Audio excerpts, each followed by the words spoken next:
This video concerns the life and ideas of Marcus Garvey, who is key thinker number 5 in paper 3, Political Ideas, Nationalism. Marcus Garvey was a writer and political activist. He was a black nationalist, and black nationalism is a form and offshoot of anti- and post-colonial nationalism. His black nationalism is also referred to as Pan-Africanism because Marcus Garvey advocated the unification of the African race and reunite the African diaspora to Liberia.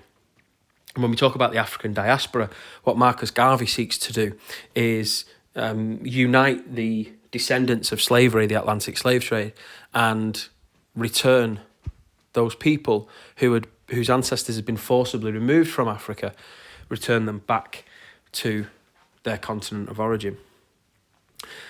And so Marcus Garvey advocates for racial separation. We'll talk in a little bit about his strange and ironic links to the white supremacist movement in America. In 1920, he founded the Back to Africa movement, which suggests that he is a backward-looking nationalist. He founded the Universal Negro Improvement Association, the UNIA, in 1914, and in doing so, declared himself the provisional president of Africa, who would have absolute authority over his people. Garvey moves to America first in 1916. However, he is sentenced to 2 years in prison for mail fraud in 1923. His supporters believed that his imprisonment was politically motivated. He himself was a known anti-Semite and blamed Jews over his links to the Ku Klux Klan.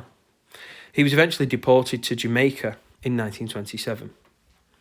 And what Marcus Garvey does, both prior to and during and after his time in the United States, is he campaigns for an end to European colonial rule in Africa, but also campaigns against what he sees as the effects of colonialism all over the world.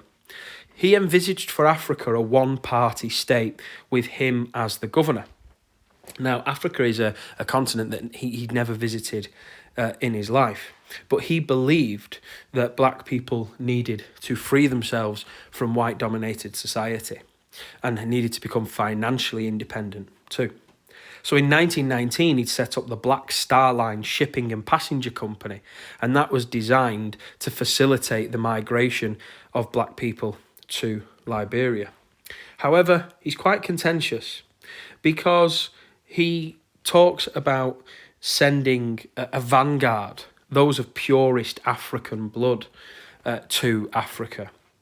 He believed that an elite should go, particularly of African Americans, and an elite should go back to Africa, those of the purest blood. The rest of the African American population should stay and would eventually become extinct over time. He talks of people of mixed race as torn by dual allegiances, and eventually that their loyalty would not lie with the black race but with the white race, and he said that they would eventually become traitors to the black race. So Garvey is quite a contentious character. He collaborated with white supremacist organisations in the USA. He once referred to white supremacists as better friends of black people than all other groups of hypocritical whites put together. And he said that because in his perception, at least white supremacists were open and honest with their racism. He viewed other whites as trying to hide or conceal their racism and contempt for the black race. And when we're talking about his Pan-Africanism, I find this quote to be quite interesting. If the Englishman claims England as his native habitat and the Frenchman claims France, the time has come for 400 million Negroes to claim Africa as their native land. And again, what's interesting there is he's talking about both people living in Africa present day, but also what he referred to as the African diaspora, the descendants of the forcible movement of people from Africa to other parts of the world. But what's equally interesting for me is that he invokes the 400 million people around the world, but as part of his vision, it only applied to what he considered to be Africans of the purest blood, and he only considers a certain number of people would return back to Africa. We'll talk more later on about his views on the economy on slide 2. But in terms of creating a state for black people to flourish, he had a very similar view of the economy, that the economy must be designed for black emancipation and for black progress. And I said he was a contentious figure, and I've talked about his anti-Semitism and his limited links to white supremacy and his feelings towards those of mixed race. But we mustn't focus solely on that. We must also think about what he has been praised for. In Jamaica, he's considered a national hero. He's been praised for instilling a sense of pride and worth amongst the black community.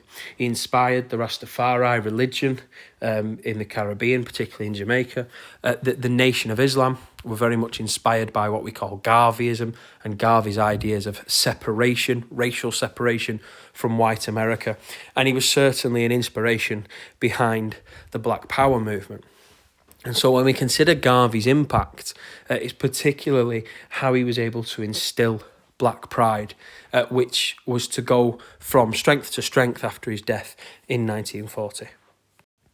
So how does Garvey view human nature? Oh, actually, just like Charles Maurras, key thinker number 4, race is absolutely central to his view of human nature. And if you remember, Charles Maurras talked about certain groups of people and certain races were naturally more dominant and more superior than others.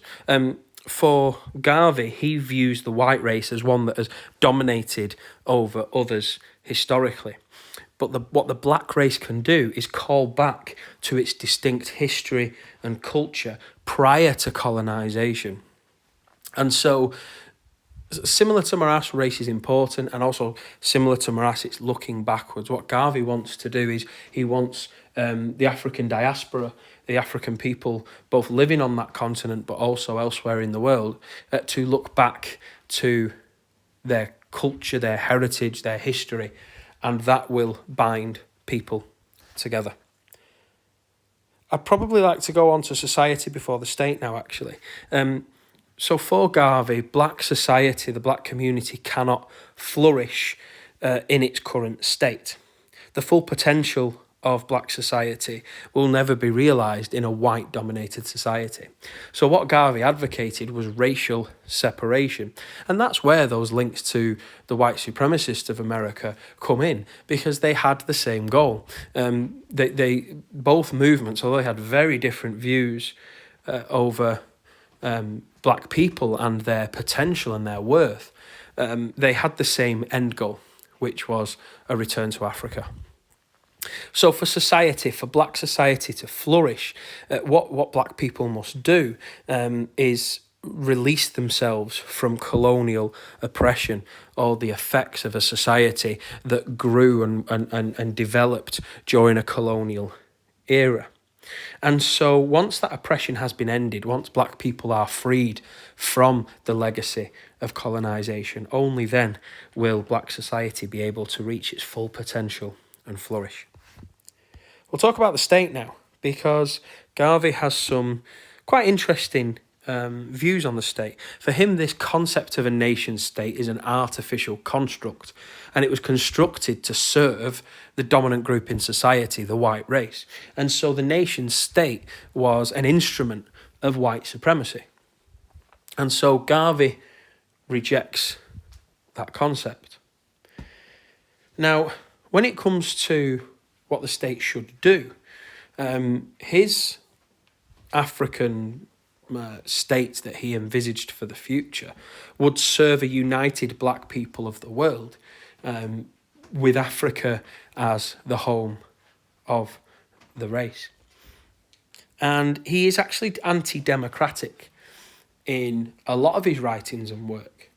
He advocates that he, as leader of the future African state, would have absolute authority. When he declared himself provisional president of Africa, he considered himself to have absolute authority in all matters.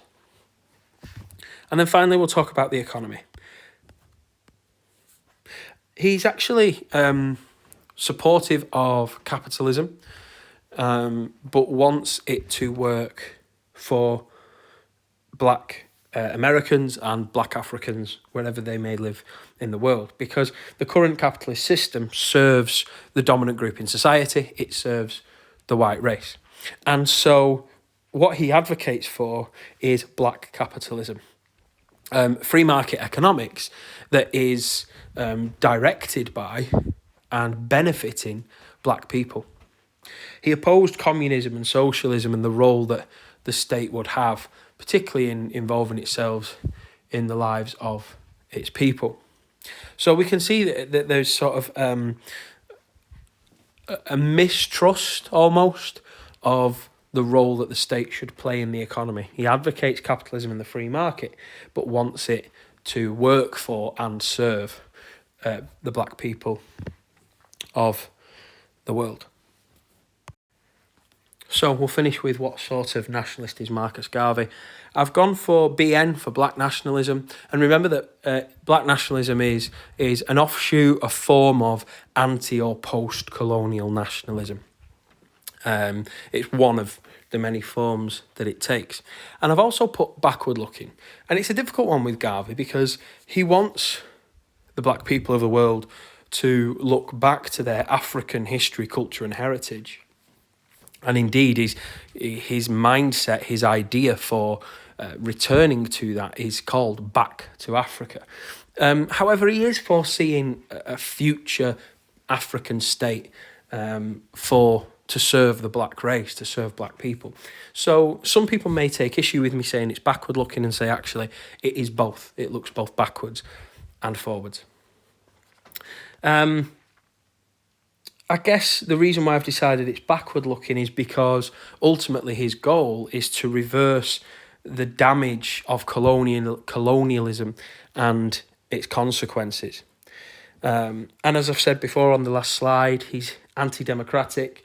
So he sees that the current state of affairs, particularly in America, as serving the interests of a dominant group in society, whereas he advocates that he will become a governor for the provisional state of Africa with absolute authority.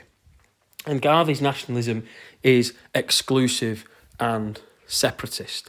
And what I mean by that is his idea of what it means to be part of black society is very narrow.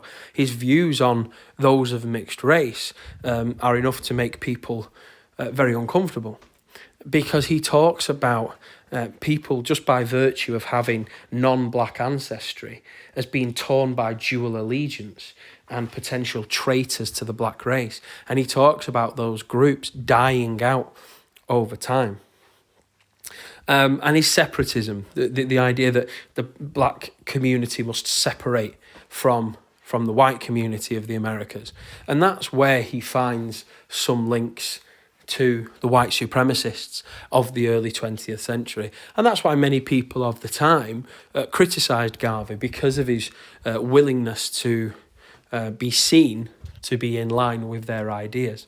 But although they had the same end point, which was repatriation to Africa, although that they had the same end points, the aims were very different.